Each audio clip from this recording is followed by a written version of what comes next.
Bonjour à tous, bonjour à toutes, je suis Manuela Ivano, je suis coach thérapeute en thérapie comportementale, cognitive, émotionnelle. J'interviens également en tant que consultante et formatrice en soft skills, en compétences psychosociales et en prévention des risques psychosociaux et de la souffrance au travail. J'exerce au cabinet médical de Marly et aujourd'hui je souhaitais vous parler du stress, mais plus particulièrement des différents stresseurs sur lesquels on peut intervenir. Alors d'abord, qu'est-ce que le stress? Bien souvent, c'est une notion un peu floue pour beaucoup de personnes. On confond souvent la peur, qui est une émotion, avec le stress, avec l'anxiété, avec les angoisses. Alors, le stress, c'est une réaction non spécifique de l'organisme pour nous adapter aux événements de vie. Pourquoi non spécifique? Parce que nous allons utiliser des stratégies qu'on appelle des stratégies de coping qui vont être différentes en fonction de l'événement, mais surtout en fonction de la personne. Certains vont utiliser la fuite, d'autres utiliseront l'attaque, d'autres vont être en repli sur soi, d'autres vont utiliser l'humour. En tout cas, chacun va avoir sa stratégie pour pouvoir répondre au stress. Voilà pourquoi on parle de réaction non spécifique de l'organisme. Alors, il y a différents types de stress. Souvent, moi, quand je parle du stress, que ce soit mes étudiants ou personnes que j'accompagne en entreprise, il y a une notion très négative dans le stress. On me dit, le stress, c'est négatif. Ce qu'il faut savoir, c'est qu'il y a aussi le bon stress. Il y a le stress utile. On peut dire qu'il y a en fait trois types de stress. On va retrouver le stress utile, celui qui est mobilisant, celui qui est énergisant, celui qui va nous permettre d'utiliser nos ressources pour mieux nous préparer et pour réussir. Il va y avoir l'hypostress, autant dire que si vous êtes en hypostress, vous allez manquer d'énergie et probablement quand vous allez arriver sur des événements de vie un peu importants pour vous, vous n'aurez pas préparé, vous n'aurez pas anticipé, vous serez en hypovigilance. Et puis il y a l'hyperstress. L'hyperstress, c'est bien celui que l'on craint le plus, qui est le stress qui va nous paralyser, le stress qui en tout cas va nous permettre qui fait qu'on va subir à la fois des pensées, à la fois des émotions et avec comme conséquence des comportements qui sont parfois inappropriés. Alors l'idéal, c'est bien évidemment de rester dans sa zone de stress utile. Donc quand on est en hypostress, on apprend à remonter légèrement en stress, et quand on est en hyperstress, ce qui est aujourd'hui bien évidemment le mal du siècle, on va apprendre à redescendre en stress utile.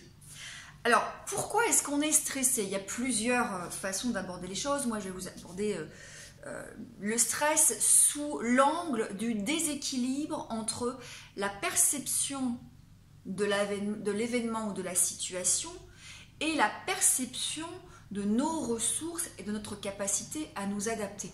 Quand nous sommes stressés, c'est que nous avons surévalué la situation et que nous avons sous-évalué nos capacités à nous adapter. Je vous donne un exemple. Vous devez prendre la parole en public. En soi, la parole en public n'est pas une situation dangereuse pour l'homme. Il n'y a pas de mort d'homme, on ne risque pas d'être attaqué. Enfin, en tout cas, si on parle d'instinct de survie, la prise de parole en public est plutôt quelque chose qui n'est pas anodin, certes, mais qui n'est pas dangereux. Pourtant, nous avons une perception de la prise de parole en public qui fait qu'on s'en fait tout un scénario catastrophe. Je vais être jugée, je vais être ridicule, je ne serai pas à la hauteur, on va se moquer de moi. On va donc surévaluer la situation et on va sous-évaluer nos compétences. Je ne suis pas capable, je ne l'ai jamais fait, je vais bafouer, je vais oublier mes mots, voilà. Et donc il y a ce déséquilibre entre la perception de l'événement et la perception de nos compétences. Il faut donc rétablir cet équilibre entre la perception de l'événement et la perception de nos compétences. Alors, les stresseurs, il y en a plusieurs. On va retrouver tous les stresseurs externes. Donc les stresseurs externes, ce sont ceux qui ne sont pas de notre responsabilité. Et puis on va retrouver les stresseurs internes.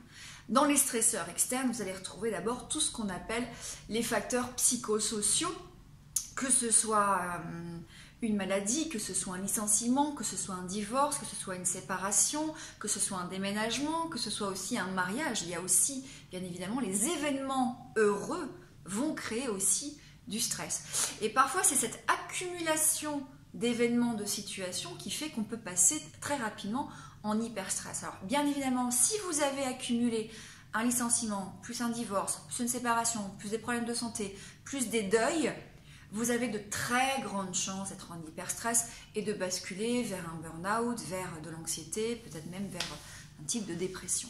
Donc il faut être vigilant par rapport à ces stresseurs externes. Au travail, on va parler de stresseurs comme la surcharge de travail, on va parler des stresseurs comme le manque d'autonomie, la relation avec le manager, qui peut être mauvaise, une mauvaise ambiance au sein de l'équipe, il n'y a pas de relation sociale saine. On va aussi parler d'objectifs qui sont peut-être complètement irréalistes, avec peut-être peu de moyens.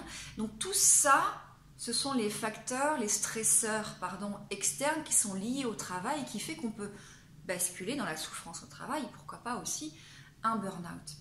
Alors quand on a affaire à ces stresseurs externes, il va y avoir deux solutions. On peut mettre en place des stratégies de coping qui sont là, je vais essayer de lutter et de m'adapter, mon organisme en tout cas va essayer de s'adapter pour réagir, en tout cas pour lutter contre ces stresseurs, ce qui parfois peut être efficace, parfois ne sera pas efficace parce qu'on va s'épuiser. Le stresseur externe, quand on peut intervenir dessus, on va travailler sur de la résolution de problèmes. Je dis bien quand on peut intervenir dessus, parce qu'il y aura des stresseurs sur lesquels on ne pourra pas intervenir. La maladie. Vous ne pouvez pas changer la maladie. Un licenciement, vous pouvez éventuellement vous mettre en action. Alors, qu'est-ce qu'on appelle la résolution de problème ? Eh bien, face à ce problème, je vais identifier l'ensemble des solutions, des options qui se présentent à moi. Une espèce de brainstorming avec moi-même, sans limite. Alors, parfois, la problématique, c'est que comme on est dans son schéma cognitif, on peut être limité en termes de solutions. Dans ce cas-là, le rôle du thérapeute, c'est justement d'ouvrir un petit peu, en disant, mais votre amie, qu'est-ce qu'elle pourrait penser ? S'il y avait d'autres personnes, qu'est-ce qu'il pourrait penser d'autre ? Qu'est-ce qu'un ami pourrait vous conseiller ? Voilà, pour élargir le champ des possibles et le champ des solutions.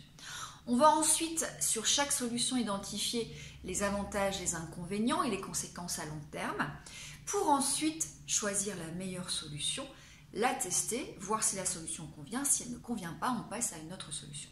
Ça, c'est effectivement s'il y a une possibilité d'action, d'agir sur le stresseur. Quand il n'y a pas de possibilité d'agir sur le stresseur, on va travailler soit sur l'acceptation, et là, effectivement, on va peut-être rentrer dans la thérapie d'acte, soit on va travailler sur ce qu'on appelle les stratégies de coping basées sur la personne et sur l'émotion pour pouvoir mieux vivre ces situations. Donc là, on a vu les stresseurs externes. Maintenant, il va y avoir tous les stresseurs internes. C'est ma façon de penser, de vivre. Alors, de penser, c'est-à-dire d'interpréter les événements. La plupart du temps, les événements que nous vivons ne sont pas dangereux. Il n'y a pas de danger. Mais la façon dont nous interprétons les événements à travers nos pensées automatiques qui cachent bien souvent des croyances, des schémas cognitifs, aussi des schémas de Jung liés à l'enfance, bien évidemment, vont créer ces pensées qui vont engendrer une surestimation de la situation, peut-être une sous-estimation de nos capacités, donc une émotion aussi peut-être de peur, mais qui va engendrer du stress, on peut avoir du stress aigu, du stress chronique, et puis des comportements qui vont être alors, soit adaptés, soit inadaptés dans la plupart des cas. Quand il s'agit de stresseurs internes, on va essayer de travailler sur ces stresseurs internes avec différentes techniques qui sont, alors en tout cas en TCC, bien évidemment, parce que moi je sais, je suis spécialisée en thérapie comportementale, cognitive, émotionnelle. On va agir sur l'émotion, comment effectivement je peux faire redescendre mon émotion, que ce soit la colère, que ce soit l'angoisse, comment je peux faire redescendre mon stress avec les techniques de respiration, avec les techniques de relaxation, avec les techniques aussi de pleine conscience pour permettre de défusionner de ces pensées, de ces émotions, Donc j'apprends à ne plus faire corps avec mes pensées et mes émotions, mais bien être dans le moment présent. Donc ça, il faut bien sûr beaucoup de pratique pour la respiration, la relaxation de la pleine conscience. On ne court pas un marathon si on ne s'est pas entraîné avant. On ne devient pas opérationnel en respiration, en relaxation, en pleine conscience si on ne pratique pas. Pour autant, ces techniques sont très reconnues dans la gestion des émotions, dans la gestion du stress, de l'anxiété, mais aussi de la dépression. Surtout sur la pleine conscience aussi. On va travailler sur de la restructuration cognitive, c'est-à-dire si j'ai la perception, l'interprétation que la situation est dangereuse, je vais effectivement être plus stressée. Donc on va travailler sur une réinterprétation de ces éléments de situation. Est-ce qu'effectivement je suis préparée à cette prise de parole? Est-ce que je me suis donné les moyens d'y arriver? Est-ce que j'ai répété? Quelles sont les conséquences si effectivement je cherche mes mots pendant cette prise de parole? On va en fait quelque part identifier les distorsions cognitives en rapport avec l'événement pour essayer de dédramatiser, d'assouplir la pensée et puis d'avoir des pensées qui soient plus réalistes, qui soient plus rationnelles en tout cas. Et puis en termes de comportement, on va travailler sur les comportements, soit on va essayer de diminuer les comportements anxieux, les comportements de réassurance. Je pars encore sur la prise de parole en public. On peut avoir quelqu'un qui va prendre des anxiolytiques, qui va peut-être faire de manière excessive sa relaxation. La relaxation peut aussi être une sorte d'évitement parfois. Et là, on tombe dans le piège inverse, on crée un autre conditionnement. Voilà, donc essayez d'éviter tous les comportements anxieux et au contraire, essayez d'avoir des comportements qui soient bénéfiques. Alors, dans le cadre des stresseurs, on peut travailler sur sa gestion du temps, on peut travailler sur l'affirmation de soi, apprendre à dire non, apprendre à faire une demande, apprendre à faire une critique ou à répondre à des critiques. Ça, ce sont des comportements que l'on peut apprendre. On peut apprendre à gérer son temps, on peut apprendre à s'affirmer. Il y a des techniques pour tout ça, que j'enseigne d'ailleurs, que ce soit dans les universités, les écoles, les entreprises ou en accompagnement individuel. Et puis, il y a les comportements d'exposition comportementale pour pouvoir affronter ses peurs, pour pouvoir changer des pensées. Ça, je vous en ai déjà parlé, je pense, dans des vidéos précédentes. Voilà, donc essayez de votre côté d'identifier vos stresseurs externes, vos stresseurs internes. Alors pour les stresseurs internes, on peut utiliser l'analyse fonctionnelle, c'est le cercle vicieux. Pareil, j'ai déjà fait une vidéo là-dessus, vous pouvez la retrouver sur ma chaîne YouTube. Le cercle vicieux, c'est par rapport à une situation. Quelles sont mes pensées? Quelles sont mes émotions? Quels sont les comportements? Est-ce que je peux agir sur mes pensées? Comment je peux agir sur mes émotions? Qu'est-ce que je peux faire en termes de comportement?